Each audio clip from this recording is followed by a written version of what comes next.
आशा करते हैं कि आप लोग बड़ी ध्यान से सुनेंगे। आप लोग अभी भी रामचंद्र जी की आरती किए, तो रामचंद्र जी के बारे में आप लोग ये समझ लीजिए कि जब धरती पर असुर लोगों का अत्याचार बढ़ गया था, राक्षसों का अत्याचार बढ़ गया था, पापियों का अत्याचार बढ़ गया था, तो सारे ऋषि मुनि देवी देवतागण विष्णु भगवान के पास गए।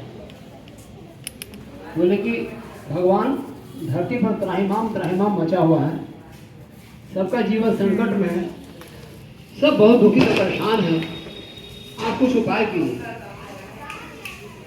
तो इन लोगों के मनाने पर भगवान विष्णु जी बोले कि ठीक है, मैं राजा दशरथ के घर में जन्म लूंगा और उसके बाद मैं धरती का उद्धार करूंगा। तो विष्णु भगवान राजा दशरथ के घर में जन्म लिए, जिनका नाम राम पड़ा। उनके साथ और भाई लोग भी थे, वो भी देवता का ही अंश थे। ठीक है, तो रामायण में रामचंद्र जी का जो जन्म हुआ, तो रामचंद्र जी के जन्म के रास्ते या उनके माध्यम से जीवन कैसे जिया जाए ये सिखाया गया।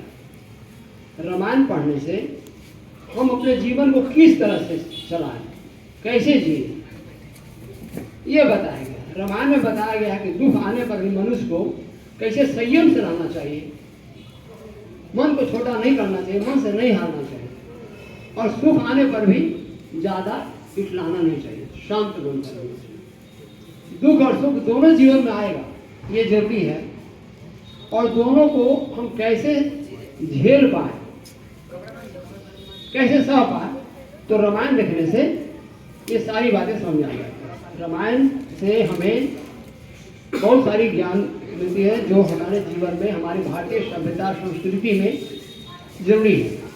अब रामायण के बारे में आप लोग समझते होंगे कि रामचंद्र जी का जो है वनवास हुआ था, तो ये दुख की बात है नहीं।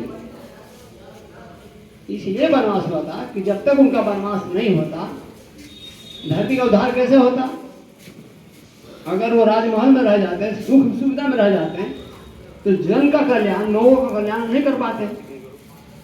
तो इसका मतलब ये हुआ कि मनुष्य जब दुख की स्थिति में आता है, तकलीफ की स्थिति में आता है, तो इसका मतलब ये हुआ कि तब वो किसी न किसी का भला करने जा रहा है।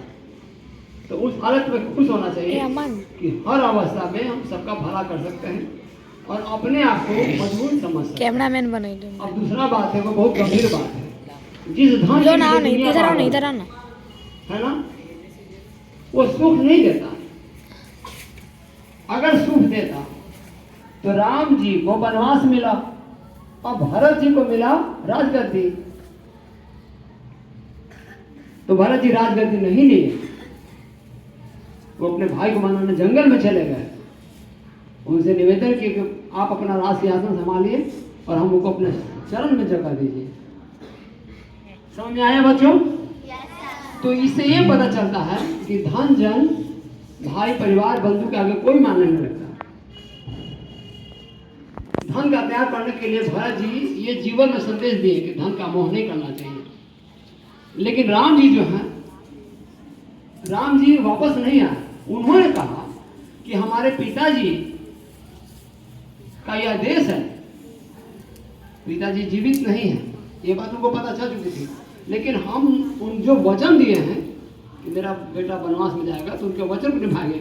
इसका मतलब होता है कि हम अपने पिता का बात हर हाल में निभाएंगे।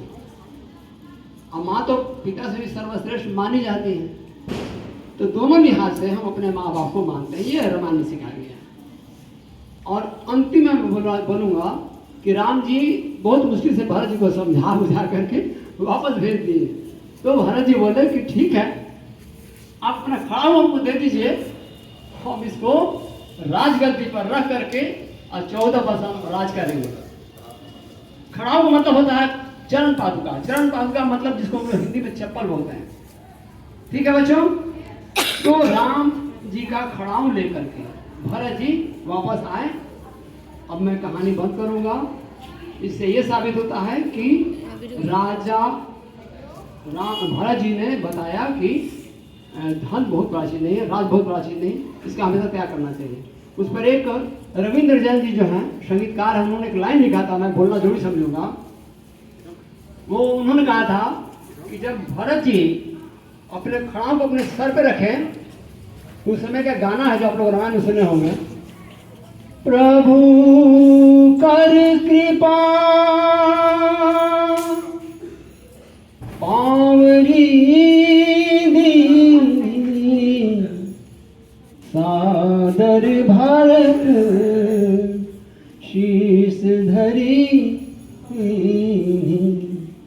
राम भक्त ले चला रे राम की निशानी, राम भक्त ले चला रे राम की निशानी, शीश पर खड़ा आँखियों में पानी, राम भक्त ले चला रे राम की निशानी, राम भक्त ले चला रे